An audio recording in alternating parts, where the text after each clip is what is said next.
देशभरामध्ये अशी आंदोलनं चालू असताना दिल्लीच्या जंतर मंतरवरती सुरू असलेल्या कॉकरोच जनता पार्टीच्या आंदोलनाला मात्र महाराष्ट्रातही मोठा पाठिंबा मिळताना दिसतोय। आज मराठा आंदोलक मनोज जरांगेंनी जंतर मंतरवरती जाऊन अभिजित दिपकेंची भेट घेतली।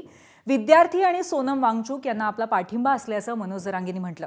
तर धर्मेंद्र प्रधानांचा राजीनामा व्हायलाच हवा अशी भावनाही जरांगेंनी व्यक्त केली। दुसरीकडे रासपचे नेते महादेव जानकर आणि शेतकरी नेते राजू शेट्टी यांनीही जंतर मंतरवरती आंदोलकांची भेट घेतली। विद्यार्थ्यांना झालेली मारहाण चुकीची आहे असं म्हणत त्यांनी निषेधही व्यक्त केला। सहयोग करें, पुलिस द्वारा दिए गए दिशा निर्देशों का पालन करें, बाद में ना उलझें। आप सभी से दोबारा रिक्वेस्ट है, रोड पर प्रोटेस्ट ना करें, रोड पर नारेबाजी ना करें।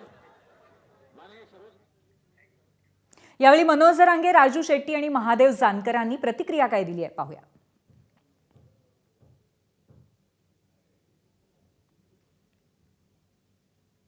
या सरकारनं आमच्यावरतीही गोळ्या घातल्या होत्या।